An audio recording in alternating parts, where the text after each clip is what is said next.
S'insérant dans le projet pan-européen de liaison ferroviaire à grande vitesse, le tunnel de Soumagne près de Liège est un des ouvrages clés sur le tracé de la ligne TGV Bruxelles-Liège-Cologne. Avec plus de 6,5 km de long, il s'agit du plus long tunnel ferroviaire de Belgique. Démarré en 2001 pour le compte de Tuck Rail, filiale de la SNCB, les travaux permettront au premier TGV de relier Bruxelles à Cologne en moins d'une heure à l'horizon 2007. Véritable maillon fort des ouvrages d'art de cette ligne TGV, le tunnel de Soumagne se devait de disposer d'un réseau d'incendie à la hauteur des enjeux du tracé. Quel autre matériau que la fonte pouvait mieux répondre à ces attentes? Grâce au système de canalisation en fonte ductile naturelle, Saint-Gobain Pipe System Belgium et le bureau d'études BCT ont collaboré pour étudier un réseau d'incendie aux normes les plus strictes, tout en s'adaptant avec succès aux nombreuses contraintes de chantier et d'exploitation, reflétant une nouvelle fois les formidables propriétés des tuyaux en fonte ductile.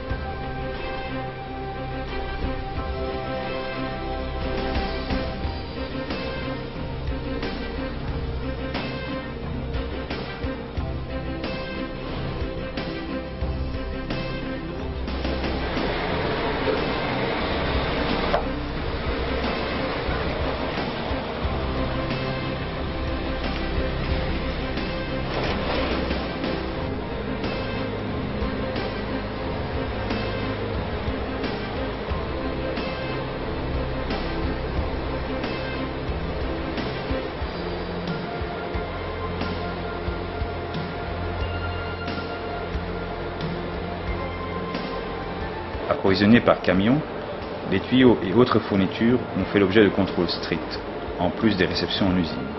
Au total, ce ne sont pas moins de 14 km de tuyaux naturels, en diamètre 200 mm, ainsi que 130 poteaux d'incendie et autant de vannes de régulation de pression Claval, qui ont ainsi été livrés en près de 9 mois.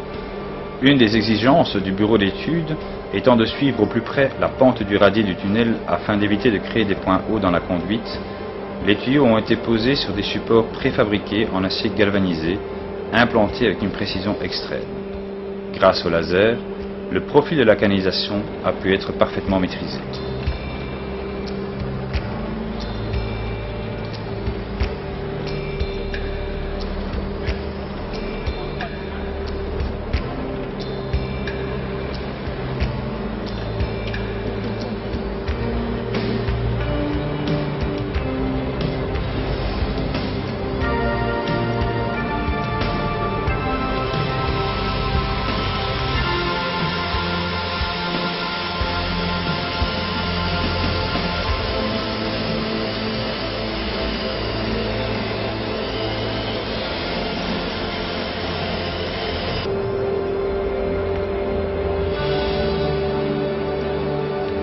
Grâce aux propriétés mécaniques de la fonte ductile, le nombre de supports a pu être limité en ne recourant à l'utilisation que d'un seul point d'appui par tuyau.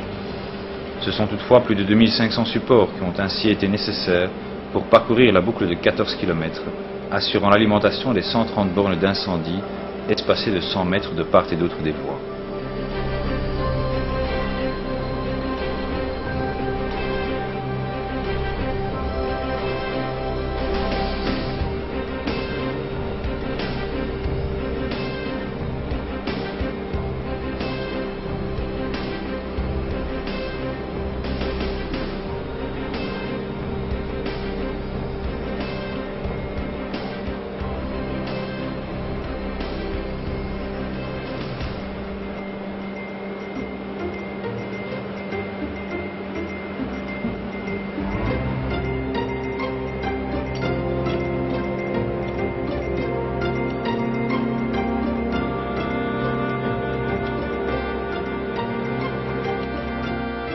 Choisis également pour leur excellente tenue au feu, les tuyaux en fonte ductile ont permis un rendement de pose élevé en raison de la simplicité et de la rapidité de mise en œuvre des assemblages par emboîtement à joints standard.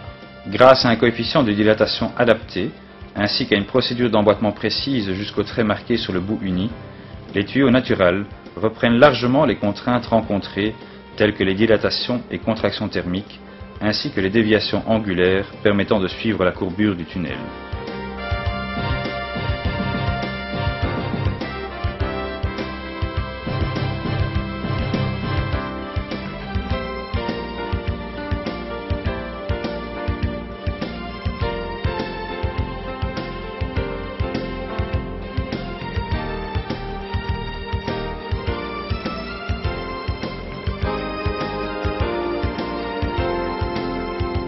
en raison d'une différence de niveau entre l'entrée et la sortie du tunnel de plus de 110 mètres, équivalent à plus de 11 bars, la conduite a été dimensionnée pour une pression de fonctionnement de 25 bars, visant à garantir une pression minimum de 6 bars et demi en chacun des points de prise d'eau incendie.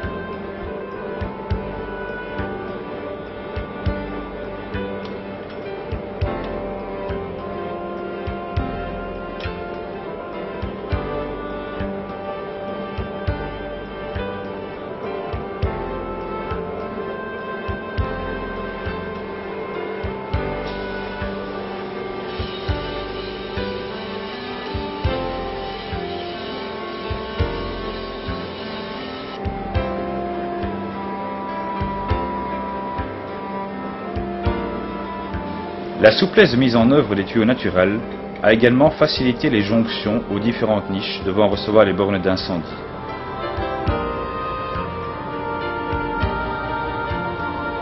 De manière à limiter et maintenir une pression de 6 bars et demi à chaque borne d'incendie, une vanne de régulation Roll-Seal équipe chacune de celles-ci.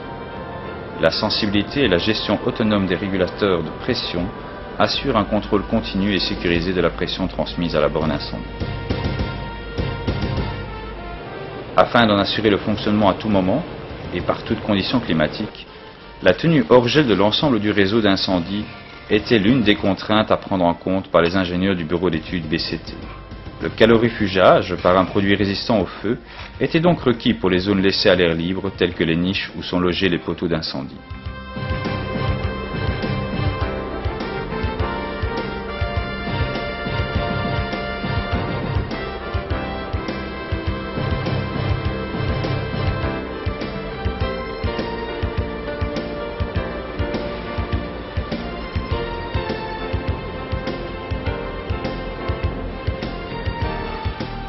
Après pose des voiles préfabriquées, leurs armatures de pied sont scellées dans un béton de propreté autoplaçant, coulé jusqu'à 10 cm sous le niveau de la génératrice inférieure de la conduite. Entre les niches, l'isolation de la canalisation est constituée de billes d'Argex.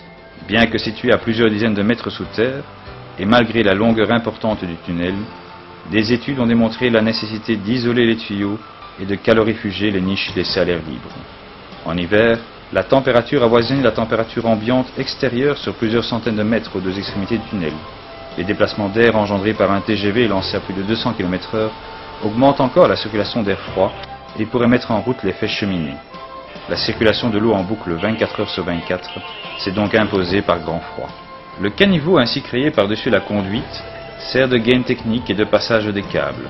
L'importante résistance mécanique des tuyaux en fonte ductile a permis de reprendre les efforts induits en supportant les câbles haute et basse tension, ainsi que l'enrobage de sable associé, tout en ne requérant qu'un support par tuyau. La station de pompage située au point haut du tunnel assure la circulation en continu de l'eau dans le réseau incendie, permettant ainsi de la traiter 24 heures sur 24 afin d'éviter tout développement bactériologique.